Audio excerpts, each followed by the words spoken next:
Hello everybody, my name is Lungile Maduna, also known as Dr. Maswidi. I come all the way from Vosloorus, but right now I live in Roodepoort, and this is all thanks to this business that I'm going to tell you about.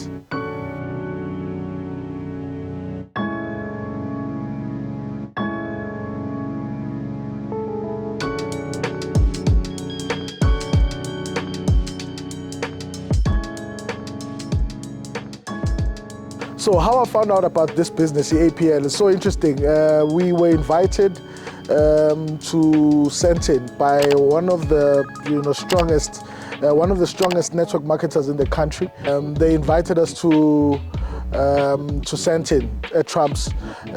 Basically, she had called about 20 strong network marketers to be in the room, right? And when we were there, she kind of presented this opportunity. She was like, guys, we need to find a very good company that we all can, rally behind, especially one that would give us, as distributors, a fair share, because distributors really are the ones that make the business.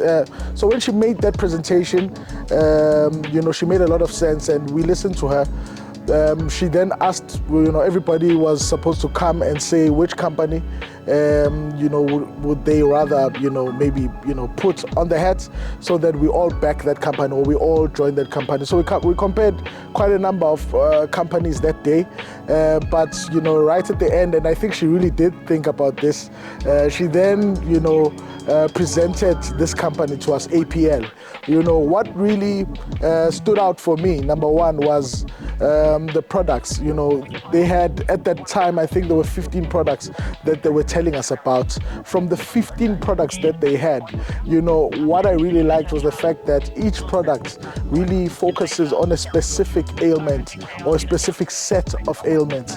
Unlike the company that I came from, which had like 4 products, and sometimes they did work, the products from the previous company, but we dealt with a lot of unhappy customers because, for example, if you have one product that is supposed to help 80 different things, it's very difficult to really get the results that you're looking for all the time, because sometimes you find that you were looking for a particular result, but you couldn't get it guaranteed because this thing was maybe solving other problems on its way to solving the main problem, right? So when they told us about 15 products, and that, for example, you had a product that focuses solely on, for example, diabetes and the whole metabolic system, that made sense for me to have one product that is targeted at a specific system. And they told us, here's a product that focuses on bones. That was like, okay, bone health,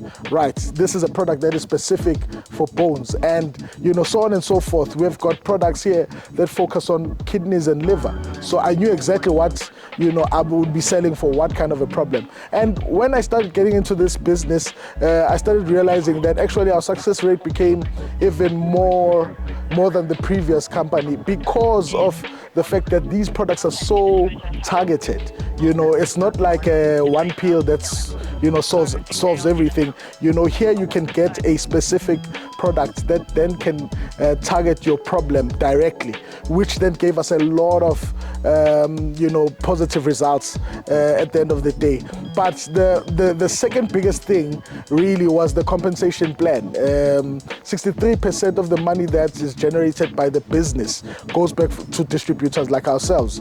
And that for me was a big thing, because most of the companies that we were busy with and the companies that we looked at, they really paid between 30 to 40% back to distributors. So when they said they're paying 63% of what they make back to us, I was like, this is a business that I can partner with, because I'm really, it says to me that if I was to really put in a lot of hours to build an organization here, I would be rewarded for the work that I put in, because I'm getting a bigger percentage versus the other one. And also the other benefit to this business really was the pricing of the products. The previous product I used to sell, I used to buy it for 900, sell it for 1,200, right? But that would last a person 15 days. So here, I said, when it came in, I would buy a product for 375, sell it for 750. it would last them 30 days. So for me, it was like, this is actually, you're getting more for your money as far as our customers were concerned. I could go back to them and say, listen, you used to buy this for 1,200 rands. It used to last you 15 days. Now this one lasts you 30 days. So this was a very serious competitive advantage for me. So there are many different things that made me say yes to this, but another, the main one, because when I joined this business, it was really because of the products. I understood that if you help enough people get what they want, you will get what you want, but for me it was also very very personal, the type of business I got into. I'm very what's the word? I'm very connected to products that help people with their health, and it's got a soft spot, for one simple reason. The reason is, I grew up with a younger brother who was sick, always sick. From when, I think from when he was like 4 months, 5 months old, he was in and out of hospitals. Had a problem with his liver, he had a problem with his spleen. I remember at some point they said he needed a bone marrow transplant and all of those things. I almost had to give him, some of my bone marrow. My mother said no, but I was ready to do that, and I was a young boy. The reason why I was ready to do that is because I understood I would see him all the time sick. In fact, there were less days where he was healthy than the days he was sick, in my view, in my recollection. He was very sick every month, in and out of hospitals. So when I had to choose a business, I was certain that what I would love to do is to be successful in a business that helps other people, especially in the area of their health. Why? Because, I know the pain of living with someone who's sick. I've been fortunate to have a clean bill of health all my life, but, I remember, vividly the days where we would wake up and would have to go to school with him. And I would see him when he wakes up that, today is going to be a very tough day, and sure, would get to school and he'd be in the sick bay the whole time. They'd call me and I'd check up on him in the sick bay at school. It was a very terrible time. So for me, finding an opportunity where I can go and help other people who are dealing with siblings, who are dealing with parents who are sick, is something that gives me fulfillment. In fact, for me, this is a legacy this business is a legacy I'm building in memory of my brother who died, because he died when he was 9, because after being sick for so long. So for me, I do this not for money. I'm glad to say I am making money in this business, but my reason and my wife for getting into the business was not money. My reason and my wife for getting into this business was to try reach out to so many people who are dying from diseases that are, that are surely curable, and we're seeing that most of the people who used to be on diabetes medication, who used to be injecting that insulin, most of them that are taking our products are no longer taking them. So these testimonies that we're finding are the reason why I said yes to this business, and I work the way I work. It's the way, the reason why I'm as committed as I am is because I'm trying my best to reaching and helping everyone who's trying to help their loved ones to get the result that they're looking for. Because the problem about being sick is that when someone is sick, they have a disadvantage. So imagine being at work and you're trying to outperform the people at work so that you get a raise, so that you take care of your family. When you are sick, you first have to do it, but do it while you are sick. Some days you can't come to work. So this affects productivity at work, which then would affect the amount of money you bring back at home, which then affects, the kids that you're raising. You can't take them to the schools you want to take them to, because, you are not effective now as a businessman. You're not effective as a career person at your workplace.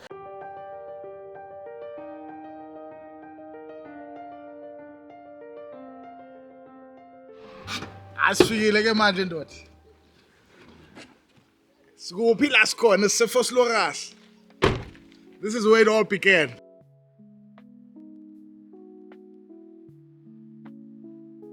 From when I started, you'll see this background without this, but you'll see either this or that, because I used to do so many Zooms from this room. Sometimes I used to do videos from this room. And I remember I used to have the iPhone that a friend of mine gave me. I think we got iPhone 6. Yabona, it had such poor quality because dialogue siwisa, so camera nayo mosha selfie beyififiyela bengabonakali kahle, but this is where I did content in this room, with that iPhone, and I got customers with the phone ebengasebenzi kahle. The audio icon was very low audio, but this is the room where I did most of my content, most of my zooms, most of my ads, most of my explanations were here. So basically right now it's like manje I feel like a person who yabona umuntu onesikokoko sakhe sakudala mangafuna ukusithengisa, just because in a sentimental value, I feel like that with this house and these rooms, because so many things were birthed here. So we roof lapha phezulu, I used to put a check because I read this thing I think it was The Secret, where they said you must visualize it, right? So I wrote a check $1 million, and I put it up there, in the roof, because I felt like every time mangvuka, that's the first thing I must see.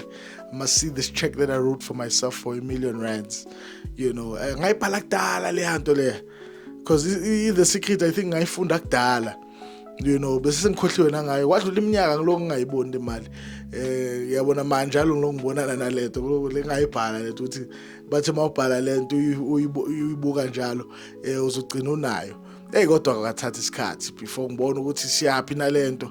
And also I remember when I was doing content here, I would try very hard, I would be ashamed of seeing the roof like that. Yabona kucebuka ukuthi ukhuluma ngama supplements, ukhuluma ngama Maswidi, bese mara la endlini mangiveza indlu, yabona bekuba khona ama moments neindawo la ngibona khona ukuthi shem kuyavela nje ukuthi ngathi umuntu usapatanisa, but I'm so excited to see that I've been able to build a business, even though, I was talking from this point of view, now we're speaking a different thing. In fact, one of the things that I'm going to do this year, I'm going to renovate this house. I'm going to renovate this house because I feel like it's about time now that next time sibuya la sibe sibonisa ukuthi kwakunje la kulendlu sekushintshile. So when I got married, I spoke to my wife and I said to her, baby, as in, I want us to go live, at home for a year. When I made that decision, two things. One, I needed my kids to at least have an experience of living at home. Because obviously my kids are from Kimberley. They don't know Fosloras. They didn't know my mother. No relationship was, forged like that because they only came here to visit. So I wanted them to have a bond with my mother. Number two, to be honest, I didn't think I'd be able to pay for rent because this was the beginning of me building this business. So I needed a year's breather so that I don't have to worry about rent and electricity and all of that because I didn't know how much the business would grow. So we lived here. It was not a comfortable thing for my wife. My wife didn't want to move in at home, knowing that we are married, but we still had someone like my mother who is an authority figure. So when we came here to live here at home, my wife wasn't really happy about that decision of coming to live here at home. And reason being,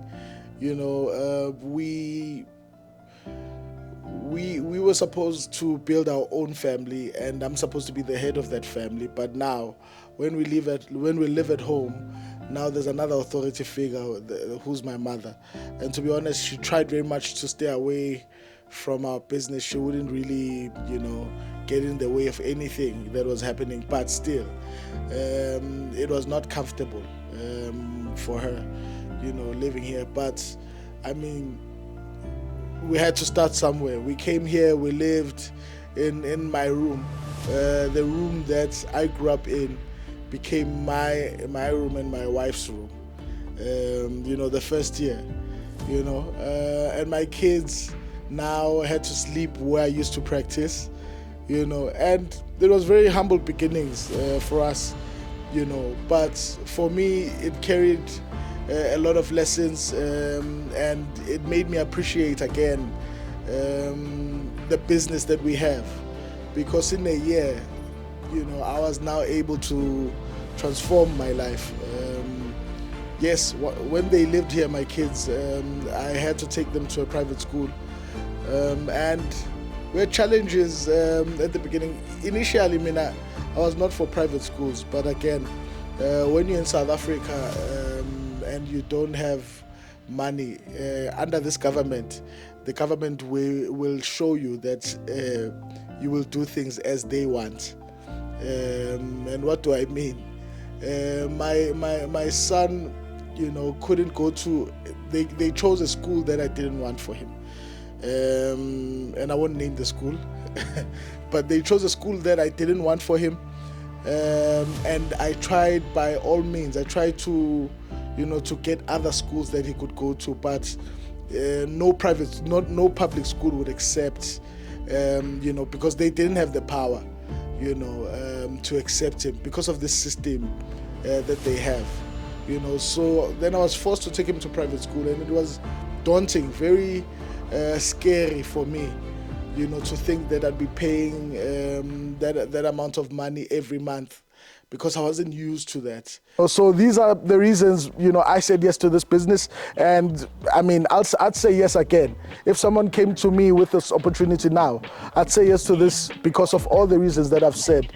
For me, it is, yes, the money is great, but it was never my focus. So you can just imagine the fulfillment I have, now that I'm making money. But on top of that, so many people are coming back to me and saying thank you for the transformation that they've seen in their lives.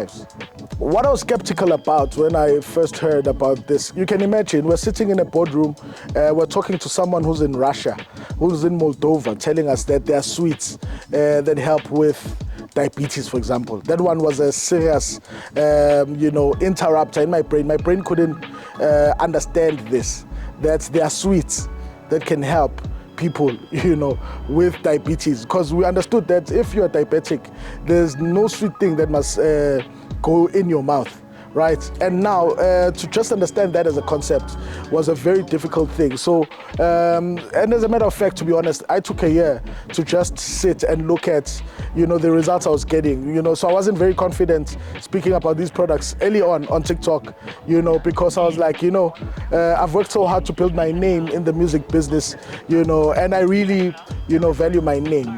So if I'm going to be part of something, I really want to do, my homework, pay due diligence, so that I do not, misrepresent my name, myself. The first person I don't want to misrepresent is me, So I took some time, man, and we asked for testimonies. They sent us testimonies in Russian. I'm not sure if that's the right language, if Russians speak Russian, but they sent testimonies in a language I don't know. They wrote like subtitles. We read through those subtitles. They were impressive. But we still were not sure. I remember with Lerato, we used to ask each other, but do you trust these people who are talking here? Is this interpretation what it actually is? We wouldn't know, but we had to trust what we were reading. Luckily, later we then started getting testimonies from America, because, when we came in, America was starting to boom. So there were a number of testimonies in English from America. But America is also very strict in how, you have to say something. So many of the people and many of the testimonies in America were not really convincing. Someone would say this product helped me with and they'd say maybe with my it helped my metabolic system, but they wouldn't outright say that, my sugar used to be 28, now my sugar is 6. Something about the rules in America finds that offensive, so all of the testimonies that we got from America, they still were not, really convincing. That's why I had to take a year, to just do my own homework, give it to my relatives, sell it to a few people who were ready to listen to what we were saying the products do, and I'm happy that we did that, because, I remember very well how I got my first testimony was through TikTok. I sent this product, I drove myself. that day. Remember going to Olivenhout Botch, and I left this NRM. It was drizzling that day. It was a day like this. I got there. When I got outside, it started drizzling. This lady didn't come out, right? She sent her daughter, I think, to come take the products. I then just gave her the box. She gave me the money, and then I went home. Right? We never spoke. The next day, she sends me a message in the morning, this lady. She's like, hey, Mr. Maduna, you know what? I forgot to ask. Guti, how do you take these sweets? But I took them 3 times last night. When you got here, it was just after my breakfast. I took them. I remember you said we put them underneath the tongue in one of your videos. I put one underneath the tongue. After lunch, I put another one. After dinner, I put another one. I don't know if I did it right. But what's amazing is this morning when I checked, my sugar was saying 10.5. And she says, my sugar has never been like that in years. My sugar has always been like 27, 28. If it's okay, it's like 22, 21. This is the first time after such a long time that my sugar is anything around the 10s. So she was very excited, but she was still saying, I'm not sure. So I said to her, no, you're actually supposed to just take one, but there's nothing wrong. You can't overdose on these products. Why? Because they're 100% natural. So I said to her, okay, cool. So from here onwards, just take one. I think you should be okay. She took it. Second day, third day, she sends me another voice note. She says to me, listen, my sugar is 4 point something, right? And she's very excited. And then the other day it says 3.5. And she says to me, I even went back to the hospital to speak to them, to the clinic, and the matron there was so excited that, my sugar is under control. And she says, she thought that she was now living right. The medication was working. She was eating right. And she was saying, I had not made any of those changes, but I couldn't tell the matron. She just said yes, as if she was doing everything correctly, but that was the first time for me that I got to understand the power of these products. Again, this is a person I'd met on TikTok. She had no reason to lie to me about her results. She was telling me about something she just started using 3 days ago, and 3 days later she was receiving results like she's never received before. And now if you look at all of these things, I mean, that lady maybe bought consistently for 4 months, 5 months, right? And she hasn't bought ever since. And this was like maybe 3 years ago, right? So I remember last year, some people were arguing whether, these sweets work or not. So they were busy, because they also couldn't believe, like I couldn't believe, so, because I remember we had posted a testimony about the dialysis, some guy who used our products and who's no longer dialyzing. So I remember I got so much backlash from people and doctors saying that we're lying about these products working. So one of the people who stood up for me there was that lady. She says, guys, I use these products, and I remembered who she was, and she says, I used these products 3 years ago. She still is okay. Her sugar is still controlled. Can you believe that she only used these products maybe 4 times, 5 months when she got them? But even now, her sugar is still controlled. This business personally has done a lot for me. One of the things that I can't not say is how it changed my life. For so many years, I was wondering how would I move out of this house. I always had a struggle, not because I couldn't afford to rent outside, but one of my biggest struggles was, if I leave this house, who was going to take care of my mother? My mother took care of me from when I was born till I was 18. When I was 18, she said to me, I've been working for so many years, I've been taking care of your brother who was very sick for many years. So she said she's exhausted. I think she was 40 then. And she said she wants to quit her job, and figure out other things to do, like business, like focusing on being a pastor, ministry, and all of those things. So when she then said all of those things to me, I said to her, no, it's fine. I think from this day, I'll try to be able to take care of things, So I've been taking care of her ever since, from the age of 18 till today. Mfethu, yabona manje bonisa le garage salakha, yabona. Salakha ngihlala la endlini, mase ngibona ukuthi siyangena.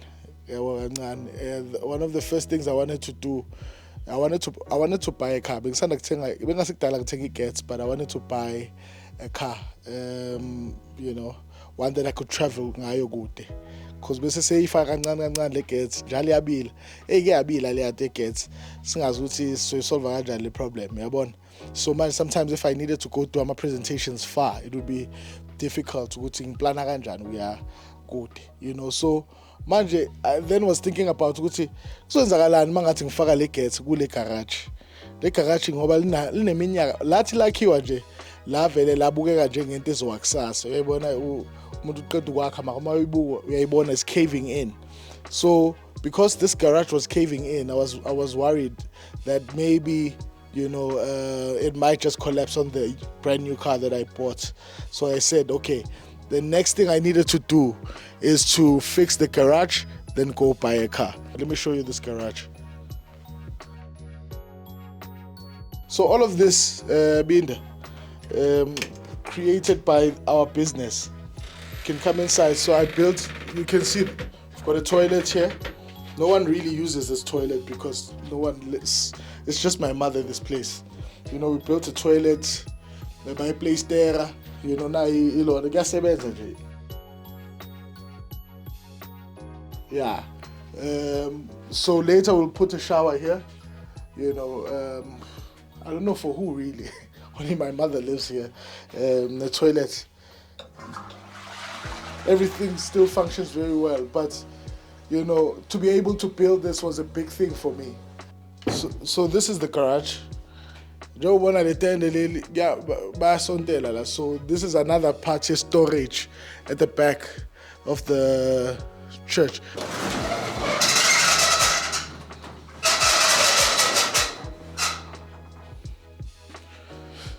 Yes, so this is a garage that we then built less than a month. I met someone. I liked his work. He was recommended to me by a friend, and we started the work. In less than a month, we built this garage. It's a very long garage. I don't know how many meters this way it goes. It's a very long garage. I went up behind the tent. There's also more space. But one of my biggest things was figuring out how I was going to survive. If I'm in my house, buy groceries there, would it mean that I also need to come and buy groceries here, here at home? And that was a big, sore point. It was a very difficult thing to think about. And I couldn't imagine myself building a family, being in my own house and my mother starving here. So this business assisted me. It solved one big problem, because now I was able to introduce even my mother into this business, and I'm still teaching her the business. I'm still working with her step by step, showing her. She's not learning as fast as others, because a lot of younger people, it might be easier to understand the concepts that we are talking about. My mother still has the thing of being my mother, and if you tell her do this, I still don't come across as a leader or her leader. She calls me leader, but now and again her being my mother comes up, and sometimes slows her down, but I must say I'm very proud of her, because in the past year, 2 years that I've left the house, she's been taking care of herself. I've never had to send my mother money to go buy food, pay rent, pay electricity, and do the things that need to be done. I come here, I find everything still in order. Where there's food in the house all the time, so I'm really proud of her that she's been able to do all of those things. But obviously I've got much bigger plans for her. I've seen what this business can do. I've seen that she can go beyond making enough money. She can actually build wealth in this business, and I wish that for her. How has my life transformed? Before I joined the business, I'll just put it simply, I was struggling before I joined this business. Really struggling. And this is crazy, because I was at the top of my career as a musician, right? traveling the world. I mean, right now I've traveled the world so much. You know, I've got like, I'm on my 3rd passport now. This is how much I've traveled the world. I've been to over 30 countries. I've been to 5 continents. But the level of struggle that I was experiencing was crazy, especially after COVID. COVID for me was a serious mind opener, COVID. I really am grateful to COVID-19 and the lockdowns. You know, when I realized that they used to call us, what did they call us? They said we are non-essential workers. Hey, when they said that thing, it hurt me deeply. You know, I was not hurt for not having money. First, I was hurt by the fact that I'm regarded as a non-essential worker, which would mean the world can carry on without me. And I was like, no, this has to change. You know, so my life before this business, I used to struggle with simple things like petrol. You understand? I don't know if you understand the struggle of petrol.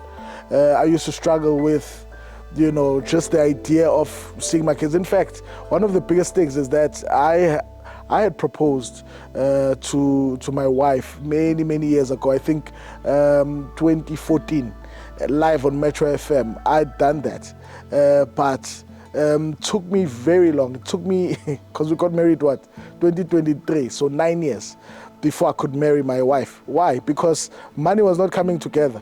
I was trying very hard. It's not like I was not trying. I was trying very hard. Tried songwriting, I tried producing, you know, we worked on albums, you know, did a lot of things that a lot of people may know in the market. But truth is, I was not making money. Yet I was working harder than I'm working right now. I was working very hard, you know. So my life before this businessman was very difficult, I won't lie. You know, I used to struggle with, I remember a friend of mine, actually 2 friends of mine during COVID got married, right? And I remember that I couldn't even afford, you know, to go to one of my friends' weddings, actually both of them, you know, but the other one I had I had 100 rand yokugcina.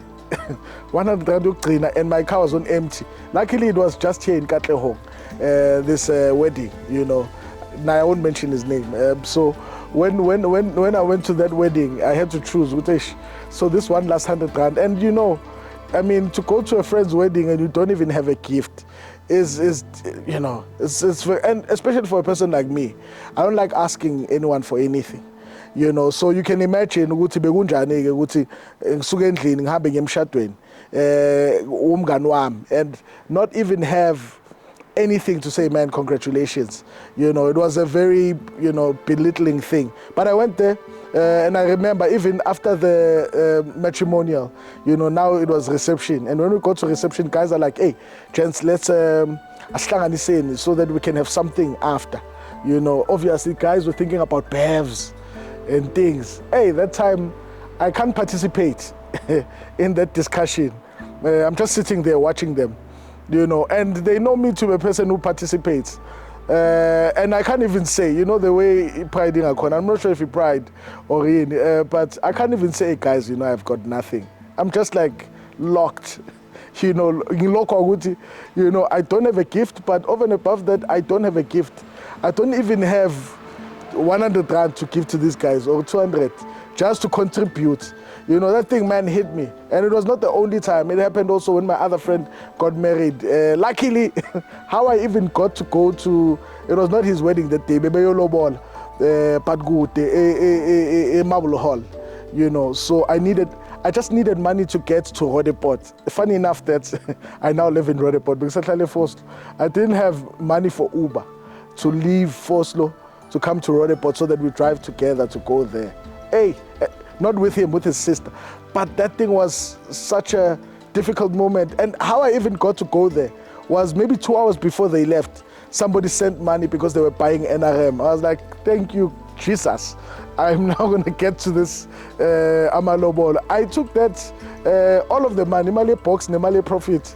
I Ubered, got here. When I got here, we got to a garage on our way there. I was like, guys, anybody for snacks? Because I knew I had like an extra 200, 250 or whatever. Then I went in, bought some snacks. Nobody could tell that this guy doesn't have nothing. So yes, those were some of the difficult things. I mean, family, kids, I was kind of limited because my kids then lived in Kimberley. So I couldn't raise my kids, before this business. I couldn't get married. Therefore, I couldn't live with my wife. I couldn't live with my kids. They were in Kimberley. I could only see them every, maybe say twice a year or 3 times a year. I'm at school holidays. Can you imagine that? So now that I live with my kids, I'm looking at it, I'm like, I miss so much, because of not having money, because of not having this business.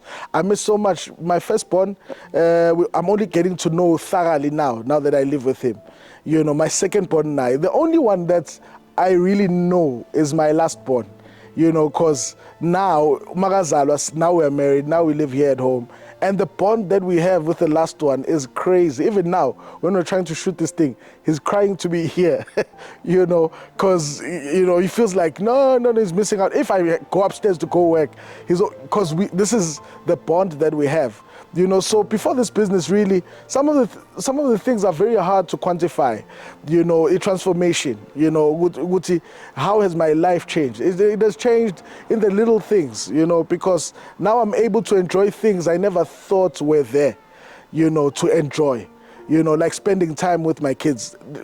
If they ask me for McDonald's now, like yesterday, because of this business, I can take my kids to school, bring them back. I don't have, I own all my time. So I've decided that I'm going to take my kids to school and I'm going to fetch them. I don't want anybody, I don't want them in a transport. I don't want them in any other environment, any other person saying funny things to them. I want to be the one that talks to my kids, and then I'll borrow them to the teachers, if, during the day like now. But this business has given me that power, to be with them. And if they want McDonald's, it's not a prayer point. We just go to McDonald's and buy McDonald's. If they say, Daddy, we'd like to go to Durban, it's not a prayer point. It's a matter of us discussing with my wife, baby, when can we go to Durban? Can we take a vacation? When? So for me, this business has given me that. It's given me flexibility of time. It has given me quality time with family. It has given me so many things, man. I've become a leader because of this business. This business has trained me to be a leader. What do I mean by that? I've got a team of people that I'm teaching all of these principles that helped me, that got me to where I am now. And it is every day where I'm trying to explain certain concepts to my team. And me trying to explain to them how I got to where I am actually stretches me in a way that I never expected, because I now have to think deeply about what exactly did I do to get here, and then try to find ways to articulate it, because some of the things that I did to get here were purely on instinct, and now I have to trace back and think about all of those things. How did I get here? And then try to write it down, and then try to teach my framework. This is how I did it. So, and articulate it in a way that everyone can understand. So, hey man, this business has done a lot when it comes to my family. Also, man, one of the bigger things is what it's done for other people. The people who call me, who thank me, for what the products have done for them are too many. And what that has done for me, even just the self-esteem, even I used to say, I actually call this thing like, you see this thing, your aura, guys. I kind of, by being in this business, kind of studied it, because I khona umuntu uhlangane nomuntu mawubona lo muntu lo uthi lo muntu lo akanagazi, uhlangane nomunye umuntu kube khona into lo muntu uyathandeka nje, lo muntu unegazi, something about this person, and I've realized that every time you do good in the world, every time you do good, it's like you're building a reservoir. People might not know you, but based on the amount of energy you are attracting from being, good to people and helping people get what they want, it's almost the positivity. It's almost as if the positivity, if you were to quantify it, iyakhula, yabona, iyakhula. You know, so umuntu makahlangana nawe manje, you know, they don't respond to you just by looking at you. There's something that goes before you, you know, and all of this for me has come from, it feels like it has come from the many great things, the many God bless yous I get from a lot of grandparents, abogogo nabomkhulu, abathi mntanami ngiyakuthandazela every day, ngiyakukhulekela ngoba wangisiza. You understand that, ladies? The other time another old person said to me, you know, it's a pity uhlala eGoli mina ngiseThekwini. Abantu abafana nawe thina la sibuya khona kahle kahle siye sibavakashele sibalethele something isipho to thank them for what they've done for us. You know, it is all of that energy for me that I've learned, which, you know, right now when I speak to people or when I try to do something, it's so much easier. Why? Because I've never, now I've learned, which it is very important to put the needs of others first, and then we say yako is ngasemuva. And because, to be honest, this is what leadership is, you know, and I've learned this from being in this business. This business has transformed me before, because I thought that to be successful in the world, you have to work hard. That's all it was. Just work hard, just work hard. But I'm realizing a lot of other things. There's more to it. You know, right now, a lot of people might look at what I'm doing and they might look at me as Lungile Maduna is very lucky. He's just getting a leader here to join his business, and this leader is coming with a lot of money, or this leader is coming with a big team. To other people, they look at it as luck, you know, but actually what it is a lot of things are aligning, you know, for me. Why? Because I've aligned with a lot of other things, right? So these are some of the things that I've benefited, you know, from being in this business. And also another thing is that in this business, you're surrounded by so many great thinkers.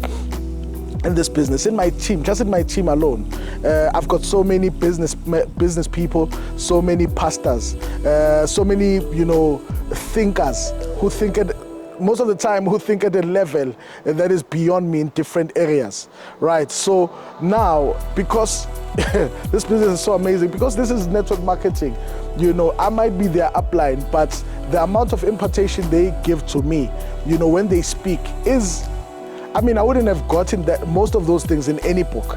So now, just by having conversations with some of the people in my team, not just my team, in the business, in APL, just by having conversations, you know, the amount of lessons I get just by talking to a lot of these leaders here, you know, it's as big as reading many, many, many books, right? So, yeah, those are the things that I got from being in this business. Transformation. I now don't think about month end at all. And my month end has a lot of debts. There's got a lot of not debts. My month end has a lot of money that goes to my month end, you know. But I do not think about it because I think right now I can pay for a lot of things. In fact, I've got money for a lot of month ends in my bank account. It's a lot of month ends that I can pay for right now, you know. But I'm not gonna pay for them. What bill that I paid that felt spiritual? I think what it is my wedding bill.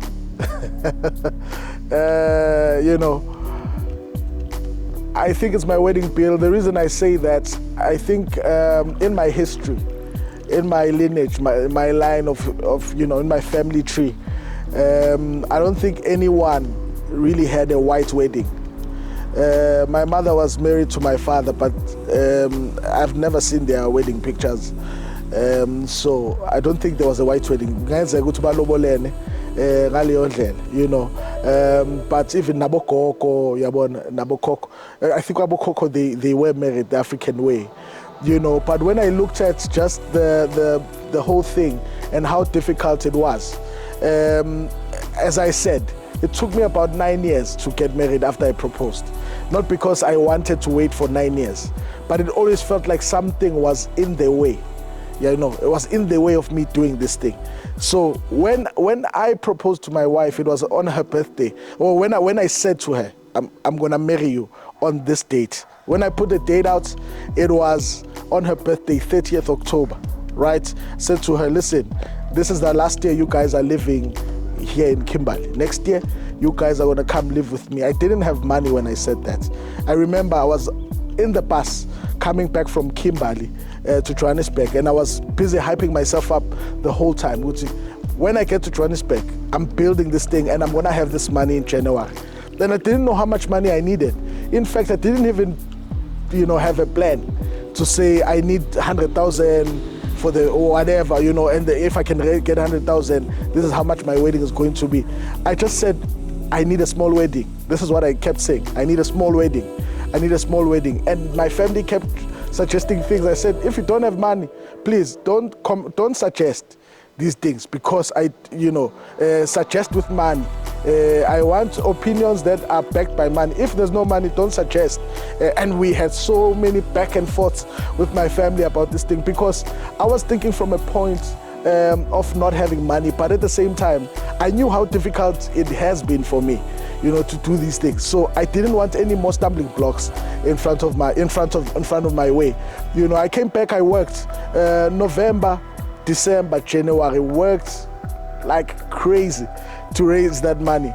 And when I looked at the costs of everything, it was very close to 300,000 that I'd raised in 3 months in this business, just working like I'm crazy, And when I did that and achieved that, it felt like, something shifted supernaturally for me, And when we got back, really, things had shifted, because that person who used to struggle with things, I think, died when I was able to raise that money to get married. I remember the wedding I went to, and I told you that I didn't have money to Kazat for the after part. At that wedding, one of the guys that was there actually says to me, you see, everything yakubona uyasho ukuthi impilo yakhe inzima manje. I promise you, if you were to get married, everything is going to change. And he was maybe the second or third person who had said that to me. And I didn't really believe that. I took it in, but I didn't really believe that if I got married, my life was going to change. The reason being, life was difficult alone. So I couldn't understand if now I'm with someone who also doesn't work and we're with kids, how easier his life going to be. But this is the reality. There's a blessing that came with me getting married.